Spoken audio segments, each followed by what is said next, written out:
जय जय श्री सीताराम। सीताराम चरण रति मोरे, अनुदीन बढ़ऊ अनुग्रह तोरे। सीताराम राम राम, सीताराम राम राम। भगवान का पावन स्मरण, पावन संकीर्तन, नाम संकीर्तन बहुत ही आवश्यक है जीवन में। हर मनुष्य को थोड़ा समय निकालकर भगवान का नाम संकीर्तन अवश्य करना चाहिए। इसका कलयुग में इसी का फल है।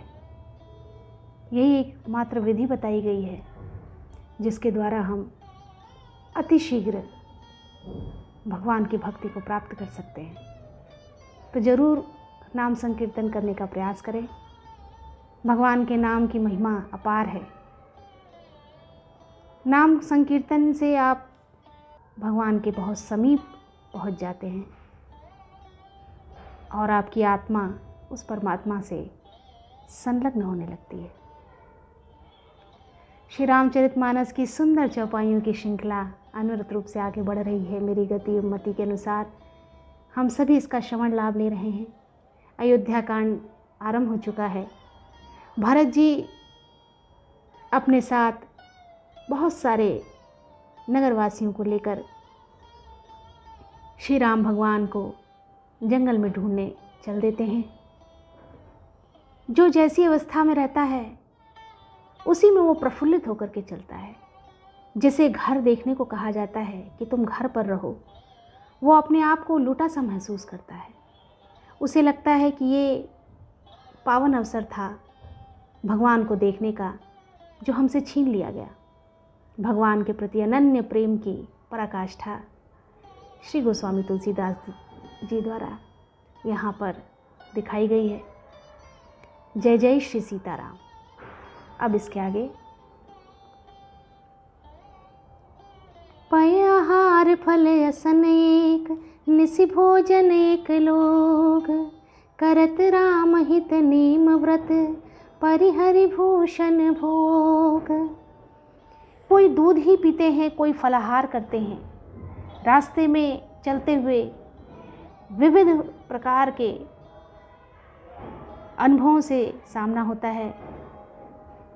भगवान को देखने की व्याकुलता सबके मन में बहुत अधिक होती है। तो कोई दूध ही पी करके, कोई फलाहार करके, और कुछ लोग रात को एक ही बार भोजन करते हैं। भूषण और भोग विलास को छोड़कर सब लोग श्री रामचंद्र जी के लिए नियम और व्रत करते हैं। ये भगवान के प्रति प्रीति की पराकाष्ठा है। आपकी जितनी अधिक प्रीति रहेगी भगवान के प्रति, उतना अधिक समय और नियम का पालन आप करेंगे, उतना अधिक समय देंगे और नियमों का पालन करेंगे। उस व्यक्ति के लिए कुछ भी दुर्लभ नहीं होता जिसमें भक्ति की ज्योत जल जाती है।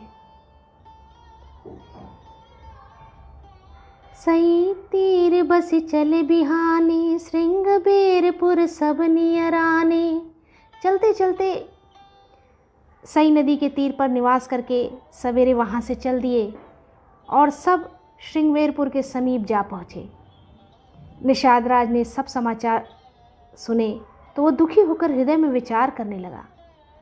समाचार सब सुने निषादा, हृदय विचार करहीं सब शादा।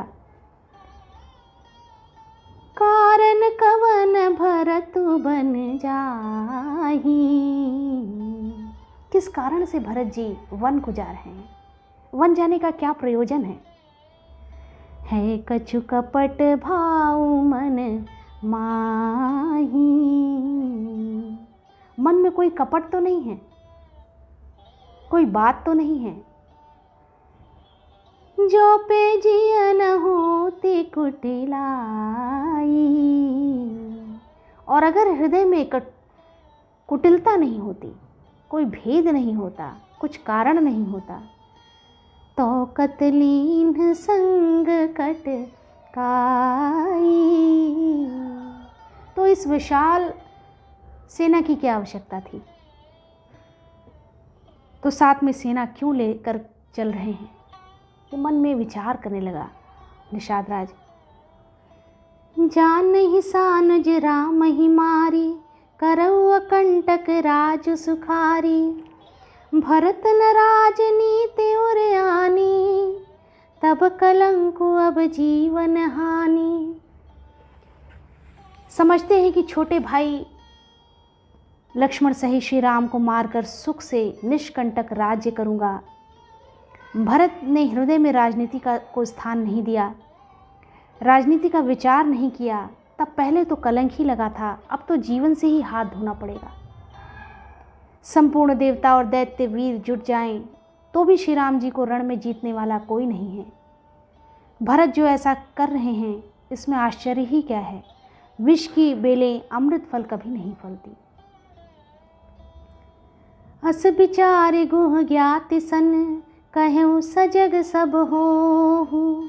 हथवा सहु बोरहु तरनी, कीजिए घटा घाटा रोहु।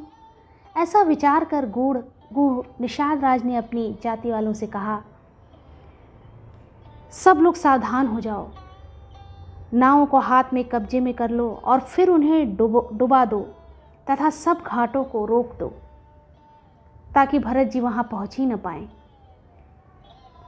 हों सुज संजोइल रोकहूँ घाटा, ठाटहूँ सकल मरे के ठाटा।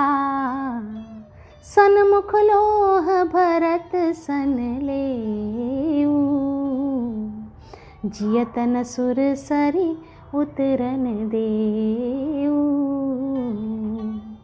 सुसज्जित होकर घाटों को रोक लो और सब लोग मरने के साज सजा लो, अर्थात भरत से युद्ध में लड़कर मरने के लिए तैयार हो जाओ। मैं भरत के सामने मैदान में लोहा लूँगा, मुठभेड़ करूँगा और जीते जी उन्हें गंगा पार न उतरने दूँगा।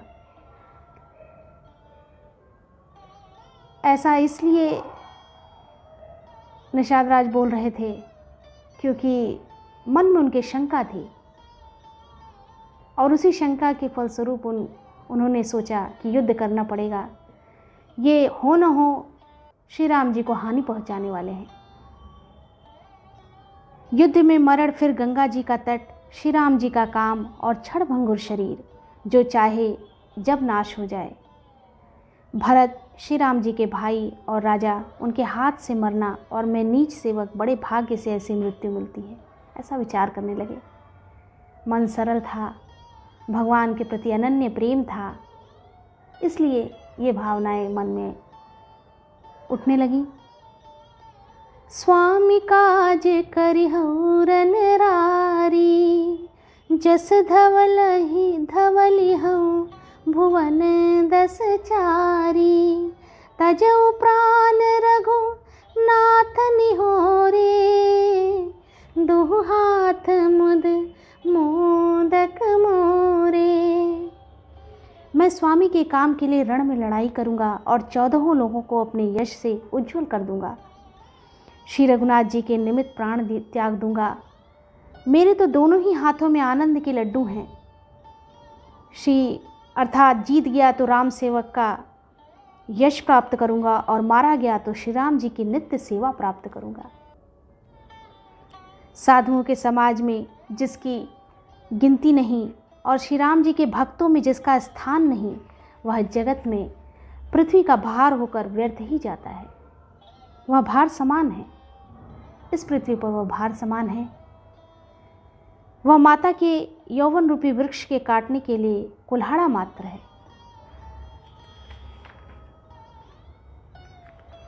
विगत विषाद निषाद पति, सब ही बढ़ायु छाहु। सुमरि राम मागे तुरत, तरकस धनुष सनाहु। इस प्रकार श्री राम जी के लिए प्राण समर्पण का निश्चय करके निषाद राज विषाद से रहित हो गया और सबका उत्साह बढ़ाकर तथा श्री रामचंद्र जी का स्मरण करके उसने तुरंत ही तरकस, धनुष और कवच मांगा। उसने कहा, हे भाइयों, जल्दी करो और सब सामान सजाओ, मेरी आज्ञा सुनकर कोई मन में कायरता न लावे। सभी को हर्ष के साथ बुलाने लगा और बहुत अच्छा, और आपस में एक दूसरे का जोश बढ़ाने लगे कि युद्ध के लिए अब आप तैयार हो जाइए। चले निषाद जोहारी जोहारी, सूर सकल रन रच रुचैरारी,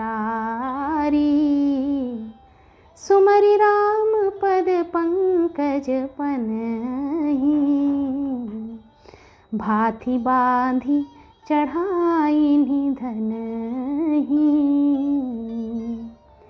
निषाद राज को जोहार कर करके सब निषाद चले। सभी बड़े शूरवीर हैं और संग्राम में लड़ना उन्हें बहुत अच्छा लगता है। श्री रामचंद्र जी के चरण कमलों की जूतियों का स्मरण करके उन्होंने हाथियों छोटे छोटे तरकस बांधकर धनुइयों छोटे छोटे धनुषों पर प्रत्यंचा चढ़ाई। कवच पहनकर सिर पर लोहे का टोप रखते हैं और फरसे भाले तथा बर्छों को सीधा कर रहे हैं, सुधार रहे हैं। कोई तलवार के वार रोकने में अत्यंत ही कुशल है। वे ऐसे उमंग से भरे हैं मानो धरती छोड़कर आकाश में उछल रहे हों। भाई लावहूँ धोख जनी, आज काज बड़ मोही, सुनि सरोष बोले सुभट, वीर अधीर न होही। हे भाइयों, धोखा न लाना, अर्थात मरने से न घबराना। आज मेरा बड़ा भारी काम है। यह सुनकर सब योद्धा बड़े जोश के साथ बोल उठे, हे वीर, अधीर मत हो। हे नाथ, श्री रामचंद्र जी के प्रताप से और आपके बल से हम लोग भरत की सेना को बिना वीर और बिना घोड़े की कर देंगे। एक एक वीर और एक एक घोड़े को मार डालेंगे। जीते जी पीछे पाँव न रखेंगे। पृथ्वी को ऋण मुंडमयी कर देंगे। सिर और घड़ों से छा देंगे। निषाद राज ने वीरों का बढ़िया दल देखकर कहा, जुझारू लड़ाई का ढोल बजाओ। इतना कहते ही बाईं ओर छींक हुई। शकुन विचारने वाले ने कहा कि खेत सुंदर है, जीत होगी। बूढ़ो एक कह सगुन बिचारी, भरत ही मिलई न हुई रारी, राम ही मरतु मनावन जाही, सगुन कहई अस ब्रिगहु नाही, बिग्रहु नाही। एक बार बूढ़ ने शकुन विचार कर कहा, भरत से मिल लीजिए, उनसे लड़ाई नहीं होगी। भरत श्री रामचंद्र जी को मनाने जा रहे हैं। शकुन ऐसा कह रहा है कि विरोध नहीं है। यह सुनकर निषाद राजगुह ने कहा, बूढ़ा ठीक कह रहा है। जल्दी में बिना विचारे कोई काम करके मूर्ख लोग पछताते हैं। इसलिए किसी कार्य को करने से पहले मन में कई बार विचार कर लेना चाहिए। भरत जी का शील स्वभाव बिना समझे और बिना जाने युद्ध करने में हित बहुत बड़ी हानि होगी, हित की बहुत बड़ी हानि होगी। अतएव हे वीरों, तुम लोग इकट्ठे होकर सब घाटों को रोक लो। मैं जाकर भरत जी से मिलकर उनका भेद लाता हूँ और उनके मन की बात को जानने का प्रयास करता हूँ। लखब स्नेहु सुभाय सुहाय, बैरु प्रीत नहीं दुरई दुराए, अस कहीं भेंट संजोवन लागे, कंदमूल फल खग मृग मांगे। उनके सुंदर स्वभाव से मैं उनके स्नेह को पहचान लूँगा। वैर और प्रेम छिपाने से नहीं छिपते। ऐसा कहकर वह भेंट का सामान सजाने लगा। उसने कंद मूल फल पक्षी और हिरन मंगवाए और मिलने की तैयारी करने लगा। इस वीडियो में इतना ही। आगे के वीडियो में भी श्री रामचरितमानस की सुंदर चौपाइयों की श्रृंखला आगे की ओर प्रवाहित होती रहेगी। हम सभी इसका श्रवण लाभ लेंगे। भगवान के पावन नाम संकीर्तन को महत्व देते हुए अपने दैनिक दिनचर्या में सम्मिलित करने का प्रयास करेंगे। हम सब पर भगवान की कृपा सदैव बनी रहे। जय जय श्री सीताराम। जय जय श्री सीताराम।